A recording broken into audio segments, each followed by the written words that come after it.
100 driver education programs in Nassau and Suffolk counties. Now we're down to a few dozen. I mean, don't you think that's a factor too?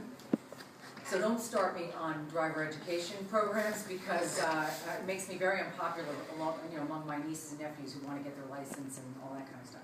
I think, and I've said this, I've been critical of the Department of Motor Vehicles for years. They have become nothing more than a revenue raiser for the state, and they're not focused on what their main mission should be, which is public safety. I think the driver education programs are woefully lacking, not just in this area, but in terms of teaching kids how to be better drivers and understanding that you're giving them something that can kill them and other people. My hope is that DMV will embrace the educational aspects that we need to impress upon kids, that you don't take yourself, you put your cell phone in the glove compartment, or put this app on your phone.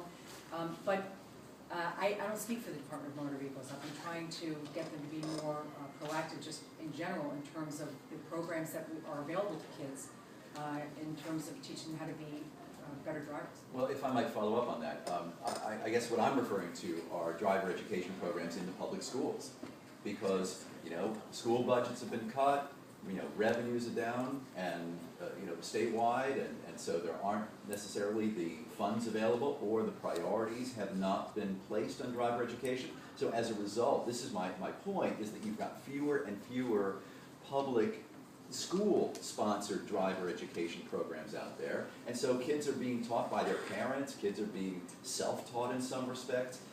Perhaps that's a factor in what's going on. Well, again, what I think it goes back to is the Department of Motor Vehicles. They are the ones that institute the rules and regulations. And if that's happening because funding is being cut, it's not the job of public schools to teach kids how to drive. It's the Department of Motor Vehicles that should set that standard. And that's who the responsibility should fall on, I think. That should be their mission, is driver safety, road safety, keeping people alive, and not just be about raising money for the state. Yeah.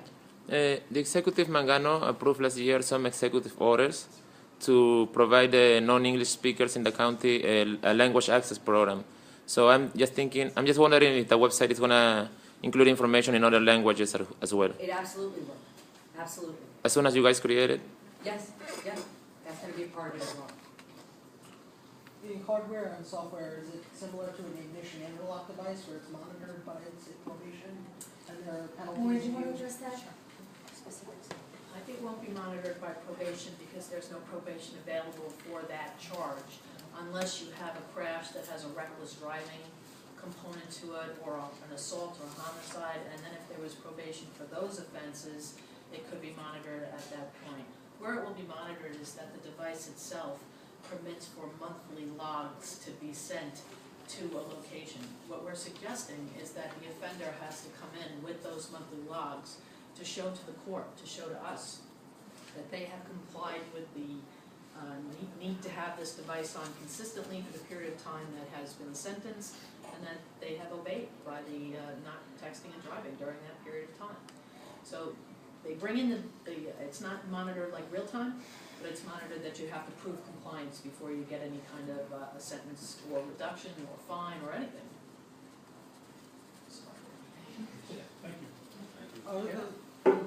Are the laws similar to drunk driving, where you can be charged with manslaughter or homicide for this, or is that something that you're exploring, introducing new legislation? We're always looking at things that endanger people and whether or not the statutes need to be enhanced.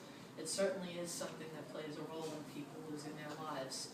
So at this moment, if you are texting while driving and that plays a role in a crash, we are certainly looking toward that as criminally negligent homicide or even recklessness. But perhaps the legislature should take up the issue, like vehicular manslaughters, that say if you're drunk, there's a presumption that it played a role in this crash. We're working on it. Anybody else? Great. Thank you very much.